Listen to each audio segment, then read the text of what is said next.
A entrevistada de hoje não romantiza a dificuldade. Escritora, mulher negra. Hoje nós vamos falar com uma pessoa muito importante e é uma representatividade para o Brasil. Patrimônio da cultura brasileira. Elisa Lucinda, para a TV Mulheres Jornalistas, aqui na Feira do Livro de Porto Alegre 2020. Primeiro, estou bem feliz em te ver de novo, tá? Não é todo dia que a gente vê a Elisa Lucinda, né? Muito obrigada. Obrigado. Falar do livro do avesso, o Pensamento de Edith, que foi lançado em maio, né? Na Livraria Travessa, no Leblon, no Rio de Janeiro. E esse livro, Elisa Lucinda escuta vozes interiores. Uma delas recomenda Edith. Assim nasce o segundo romance, uma prosa poética que reúne os pensamentos mais livres de uma brasileira, adulta, negra, cuja infância coincidiu com o período da ditadura militar e que vive numa sociedade conservadora, racista e um tanto controversa. Aqui nessa entrevista a gente já falou sobre racismo, pensamentos conservadores, mas também falamos de como foi importante teu pai na leitura. Elisa, indiferente da cor, da situação financeira, ler tem um significado para o alcance dessas e outras obras tuas? Por quê? Sim, meu pai foi fundamental e tal, e eu acho que eu aconselho que a gente possa fazer isso. Leve hoje sua criança para dentro do mundo mágico do livro. Logo, leve o mais cedo que você puder, para que ela entenda que ali é o lugar mágico, ali é o lugar de viajar, a passagem mais barata do mundo. Foi assim comigo e foi fundamental também para eu vencer as batalhas que o racismo brasileiro me impôs e ainda me impõe, mas cada vez mais minha palavra ganha desse racismo, né? Mas eu acho que eu só respondi assim porque é tão contundente para mim, Letícia, saber que há um túnel invisível entre a evasão escolar e a cadeia que corta meu coração, sabendo que é porque o jogo é roubado, que é assim. Aí você quer que aquele garoto que não teve nem condição de saber que sonho que é o dele seja um exemplo de dignidade, sabe, que aceite seu lugar eterno de pobreza. O Estado comete um crime, ele promete dar educação, saúde e segurança para todos, e ele não dá. Sabe, é muito doido, isso é constitucional. Então, a gente tem um Estado que falha na construção do cidadão, no sentido da formação dele, e uma parte da sociedade, que é geralmente a parte mais branca e mais rica, em menor número do que o resto da população brasileira, é quem ganha, porque é um jogo roubado. É um jogo onde um menino de 14 anos está procurando emprego com 14, porque ele tem que comer, a família tem que comer, e o outro não sabe se vai terminar o estudo, e o outro está escolhendo qual é o país que ele vai fazer intercâmbio. Essa é a distância que existe. Essa é a desigualdade, é o abismo. É o pai da guerra brasileira, é a mãe da guerra brasileira, essa desigualdade. E o estudo é fundamental, porque o estudo, se você tira o estudo, não dá... Se o povo não tem leitura do que no jogo interessa, no sentido do que define o jogo, que é a cultura, a informação, a noção do seu direito, a noção do seu lugar no espaço, sua contribuição no mundo, tudo isso é a leitura que dá. A leitura dá muito esse discernimento. Então, quando você tira, você mantém a sociedade. Quando você não dá para a população essa educação, você tira ela do direito de sonhar e de mudar o jogo das coisas. Apesar dos pesares, né? Essa referência dentro de casa tá? Teve um significado, um peso importante para que tu hoje fosse uma autora de livro, virasse uma autora de livros, que indiferente dos pesares, da falta de educação, enfim, essa referência dentro de casa, o acesso ao livro. A Edith foi uma obra que pudesse questionar, falar mais sobre essas pautas? Edith, a pauta dela é muito livre, né? Tudo pode na pauta de Edith, porque é o pensamento dela. Tudo acontece dentro do pensamento dela. E dentro do pensamento dela é outro país, é o país do pensamento dela. Então, é outro funcionamento. Eu adoro que exista a Edith. Eu já estou fazendo o livro do Avesso 2, que eu vou pensar em que nome que ele vai ter e tal, sabe? Eu quero fazer como, tipo, pensamento de Edith, o livro foi o livro do Avesso. Agora, o pensamento de Edith, mas outro tema, entende? Outro tema, assim, outro título, subtítulo. Mas já estou escrevendo e estou apaixonado, porque agora eu sei mais ainda o que é. Porque quando ele nasceu, o livro do Avesso nasceu sem querer, naturalmente, né? Ele nasceu quando eu estava escrevendo, eu não sei se eu já te contei isso, mas foi quando eu estava escrevendo Fernando Pessoa em um outro livro, revisando um outro livro, e eu senti necessidade de um certo diário, uma certa... Eu queria um lugar meu, sabe?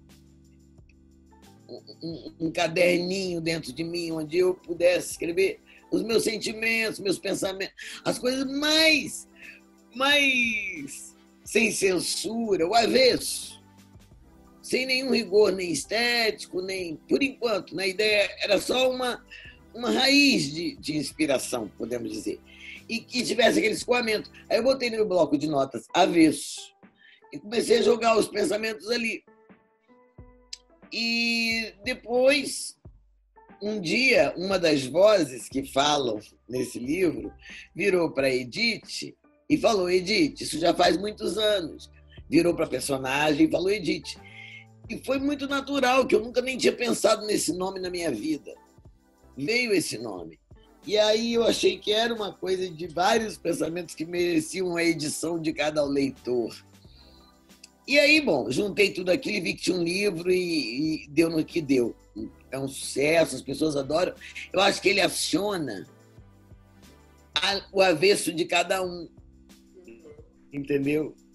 Porque a personagem exerce uma liberdade feminina que eu acho que foi, por muito tempo, negada à mulher, a uma liberdade interna.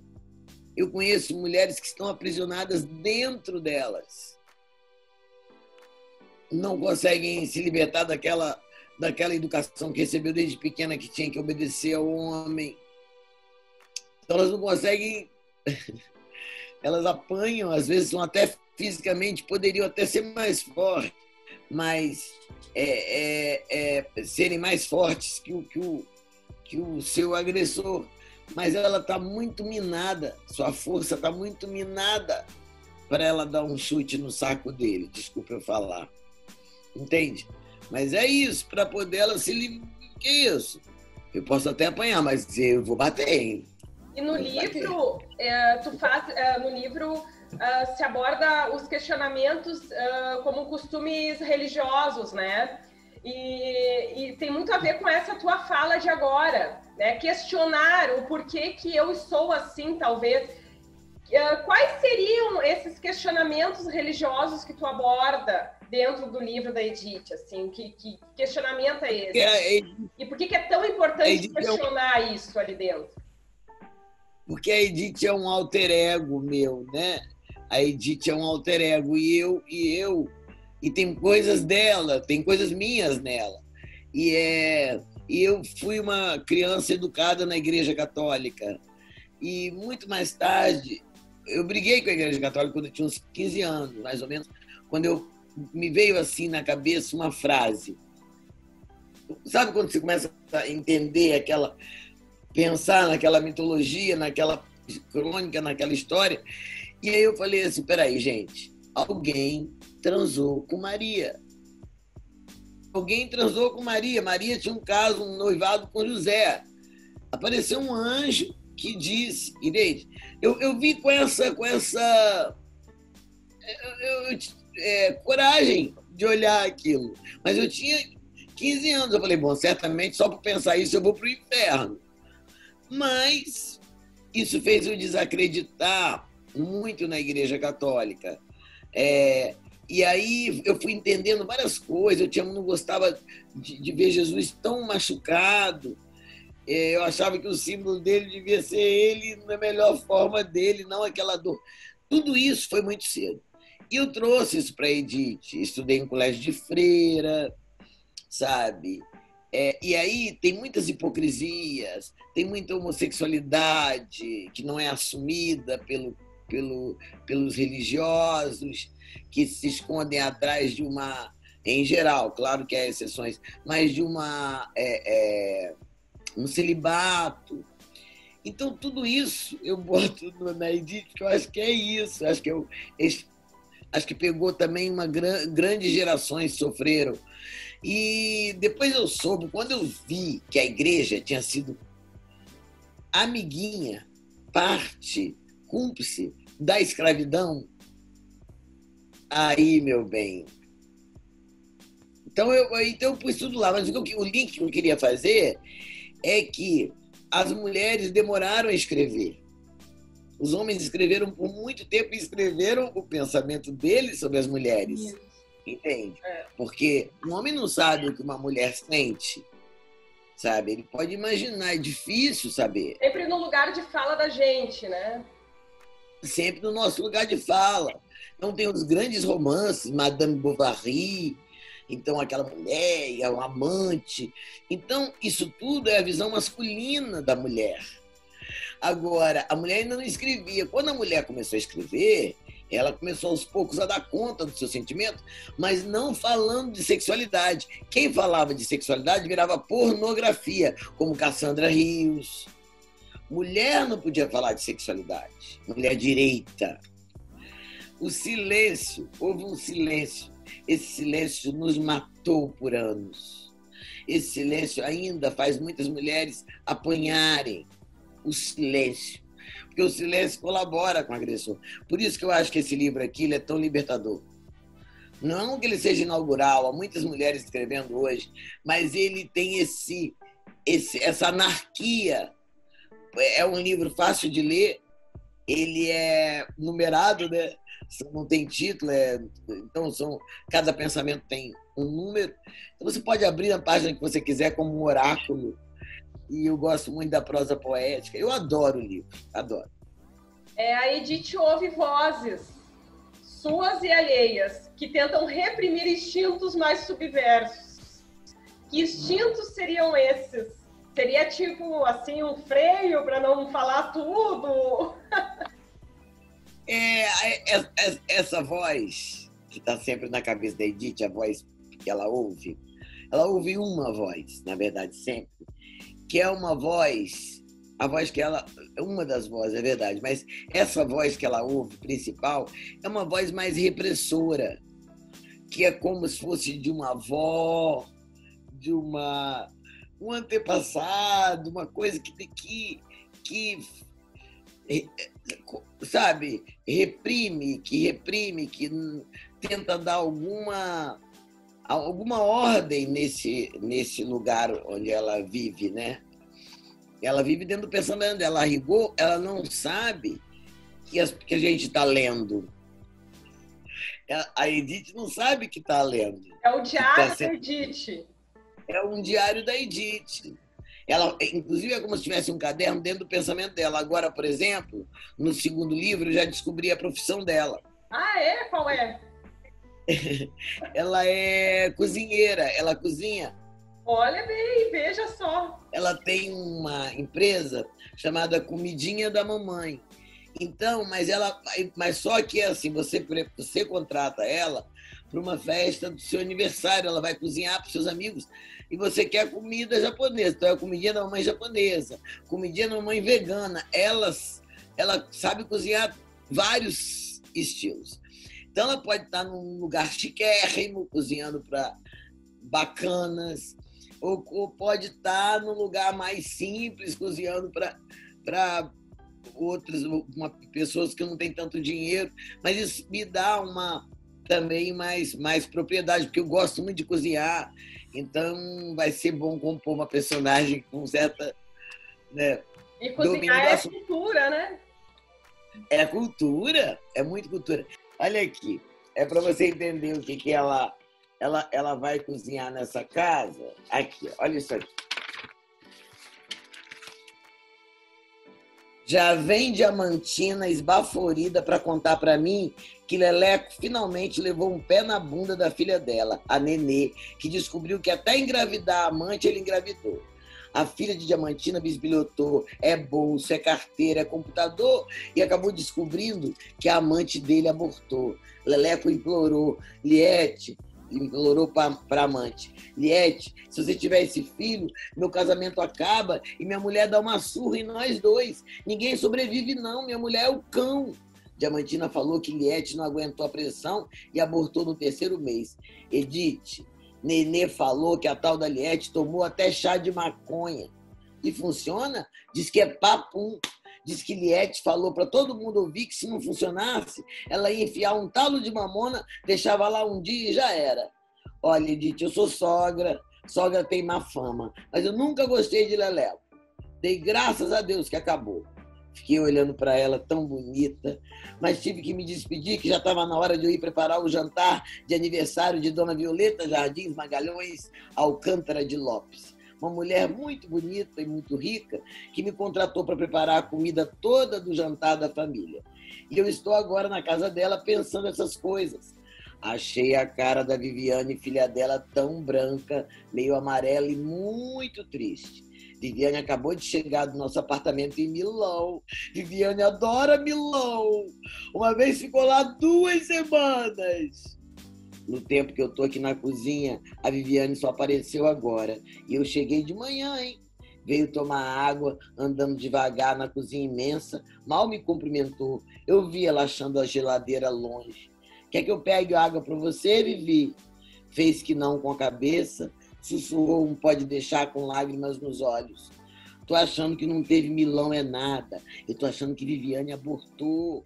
Deve ter sido numa clínica muito da boa, clínica cara. Vai ver, foi até lá em Milão. Não julgo Viviane, nem julgo Liete, nem a clínica, nem o chá de maconha. Eu não gosto de hipocrisia. Aê, olha!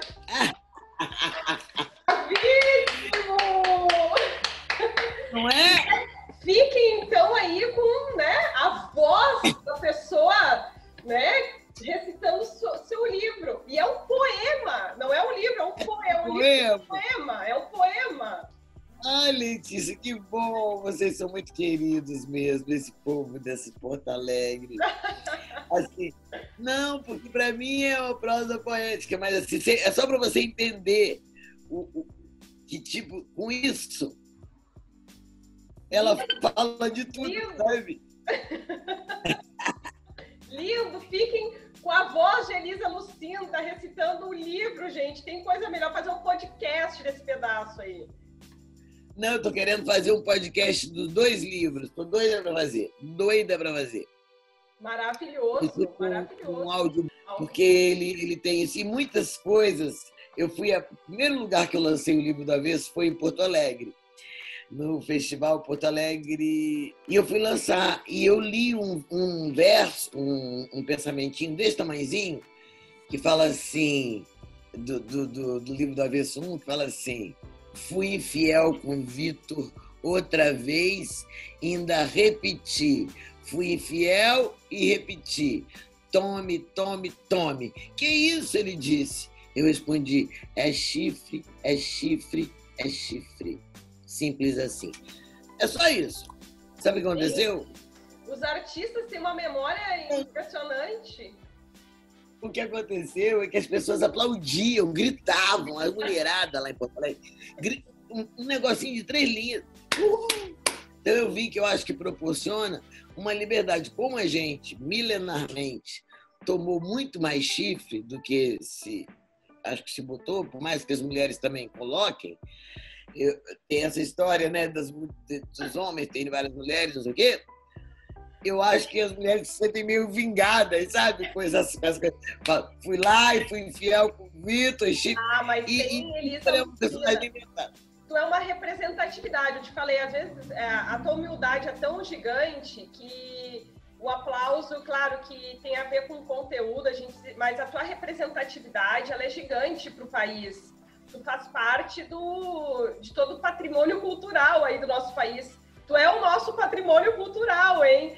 Porque é muito importante, é uma geração inteira e vou te dizer que aqui no Rio Grande do Sul, né, os artistas que aparecem para nós, como a gente já tinha falado durante a entrevista, com outro sotaque, enfim, e a gente já também falou sobre perdas de sotaque, são importantes estarem nesse meio, né? Aqui na Feira do Livro, e não só lá na TV, que parece que é tão distante para nós. Quando a gente vê uma representatividade próxima, aqui no Rio Grande do Sul, nossa, para nós então tem muito a ver com a tua pessoa, tu pode ter certeza disso. Olha, que legal você falar da coisa assim, da humildade, porque como eu sou muito... eu falo muito o que eu penso, talvez possa até as pessoas não me acharem até arrogante, sabe? Então eu fico feliz de você me ver assim, né? Mas como é que uma pessoa que publicou 18 livros não existe? A pessoa que é arrogante no meio da cultura ela não vive tanto tempo. Assim, a pessoa publicou 18 livros, além de toda a outra carreira. Agora eu estou falando da Elisa Lucinda, né, autora de livros. Eu queria te perguntar, tu fez 18 livros aí, e eu quero te perguntar que a cultura ela está sendo sucateada, né? Pelo menos nesse momento ela está bem sucateada. Tu acha que ficou difícil publicar livros de alguns anos para cá com a experiência que tu tens? São 18, né? Ou eu tô enganada? Não. Eu acho que tá mais fácil. Tá mais fácil? Tá mais fácil. Bom, para mim, já foi osso. Eu queria publicar, eu mandava carta para as editoras, ninguém se interessava pela minha obra. Agora, além de ter as grandes editoras, há quanto tempo eu pertenço, a minha obra publica na Record e tal, mas tem muitas editoras que editam livros de autores negros, e isso é muito importante. A literatura foi muito racista, muito filha da puta com a gente. Quantos livros meus que não tiveram direito a uma resenha nos grandes jornais? Você tinha assessor de imprensa, tinha tudo, mas não conseguia esse espaço, sabe? É como se dissesse, aqui não é o teu lugar, você é um intruso, uma intrusa. E se você perguntar, isso aconteceu comigo, com a Flávia Oliveira lá como jornalista, cada um nos seus lugares, sabe, nas suas ocupações. Então, a literatura não ficou atrás. Então, tem a Malê, que eu publiquei o livro do Avesso e pretendo fazer a série na Malê, sabe? Foi o nosso primeiro livro, foi um sucesso. As pessoas... agora mesmo eu estava na minha casa em Itaúnas e uma amiga da minha amiga que estava lá dando gargalhadas, mas eram altas gargalhadas que eu tive que sair de onde eu estava para perguntar o que era, e era o livro do Avesso. Ela estava se acabando de rir. Falei, meu Deus, que honra para um escritor. Que honra. Pensei até que ela estava conversando com alguém. Então, assim, agora eu acho que para os novos também melhorou. Há muitas instituições que fazem, o SESC faz, a Firjan faz, tem várias tutoriais na internet, tem muita coisa mudou. Sabe? Né? Tá melhor. E tem uma... talvez com meio digital, tu acreditas, né? Sim. E eu quero te dizer uma coisa também, o e-book veio para ficar, né? Uma coisa que eu quero te dizer, que eu não disse ainda em lugar nenhum, é que está nascendo o primeiro livro da editora Casa Poema. Olha só! Em primeira Chama mão. Primeira mão. Chama Diário do Vento. Espero ano que vem estar com ele aí na feira. Já fica um convite, se a gente fizer a feira fisicamente para te vires para a feira de Porto Alegre. Para te vires. Que bonitinho, gente, para te vires. Só vocês que falam assim no Brasil. Para te vires, se eu vou, com o prazer. E esse livro eu vou lançar agora, em dezembro, na Festa da Palavra, que é a minha primeira feira literária. Vai ser híbrida, vai ser presencial com pouquíssima gente, tipo, limitado dentro do protocolo, e online. Tem Marcelino Freire, Conceição Evaristo. Tá bacana, tá bonito. E vai ser uma festa da palavra lá em Itaúnas, no Espírito Santo. Então, o Diário do Vento é um livro de poemas que eu tenho uma casa lá, que eu fiz lá, e com fotografias do meu amigo Vitor Nogueira, que fotografa lá o tempo que eu faço poema lá. Então, é um livro muito poético mesmo, um livro de poesia, mas é um diário também do vento, né? E só para dar mais uma palhinha, o Diário do Vento nasceu porque eu lá, nesse lugar, minha inspiração dobra de tamanho. Eu fico muito mais inspirada do que eu já sou. Eu gosto de escrever sempre, mas lá dá vontade de escrever sobre tudo, o caminho, o rio. E aí meu filho falou, mãe, compra um gravadorzinho, isso tem 10 anos, para você. Acho que ele me deu um gravadorzinho, e eu fiquei amarradona, viajando com esse gravadorzinho, viajando assim, andando lá, saía de manhã de bicicleta, ligando o gravador e falando tudo que eu via. Quando eu voltei desse verão e fui transcrever, fui ouvir para poder pedir para transcrever, quando eu fui ouvir, quem estava lá? O vento. A voz do vento, quase sobrepondo a minha. Muitas vezes se sobrepondo a minha. Tanto que dessa gravação ficou pouca coisa. Ficou mais o título, que eu vi que o Diário era do Vento. Foi aí que nasceu o Diário do Vento. Tem que ter essa sensibilidade para tentar buscar isso. Isso é coisa de artista, essa sensibilidade aí. E aí te facilita, né? Porque o artista escrevendo, ainda é jornalista, juntou tudo, facilitou. Para finalizar, eu quero que tu fale um pouquinho da editora Malê, que tem como objetivo a valorização de escritoras e escritores negros e a ampliação da diversidade no mercado editorial brasileiro. Gostaria que tu falasse um pouquinho para o público sobre essa... Primeiro, assim, contra a questão desse governo que tenta destruir nossa vida cultural, porque não entende como um patrimônio de um povo, eu acho que nós vamos um dia acabar vencendo. Temos que vencer nessa história. E sou contra a taxação do livro. Imagina, o livro tem que ficar mais barato, não mais caro. Agora, a Malê existe de uma maneira muito responsável. Ela está com um catálogo de qualidade. Então, é uma editora pequena, de pouco tempo, mas muito respeitada. Né? Então, o Wagner Amaro é um escritor, um editor apaixonado e que veio corajosamente nesse lugar, viu esse lugar. Cadê a editora? Cadê a editora para negros, para a gente poder ser publicado com dignidade, com respeito e entrar e não ficar periférico, né? Então, e não existe só ali, não, tem a Nandiala, tem uma outra também da Íris. Existem várias editoras que eu não quero falar agora sem errar, para não cometer erros, mas eu acho que é bacana as pessoas saberem, né? Ainda é mais fácil um negro publicar numa editora que publica autores negros, mas alto lá, não basta ser negro, tem que ser escritor também. Né? Porque é isso, nós estamos lidando com uma arte, uma habilidade.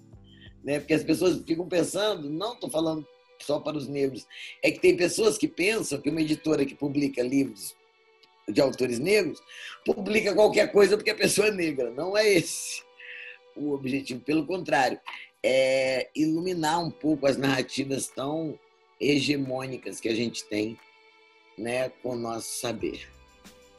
Quero te agradecer. Hoje tentei ser mais breve, mas inclusive ganhei de presente aí, né? Tô recitando o livro e vou me exibir bastante. Muito obrigado. Tu gosta de conversar comigo? Mas com certeza, e tá no coração isso, viu? É muito importante, assim, ter essa representatividade. Mas você faz muito bem o seu trabalho. Muito obrigada, meu bem. Muito obrigada. Linda, longa vida para essa feira tão importante para a história. Na próxima tu vem fisicamente, já está feito o convite. Já eu irei com o maior prazer. Tá bom. Um grande beijo. Fica com Deus. Tchau, obrigado. Obrigado por tudo. Tchau, tchau. Obrigada por tudo também.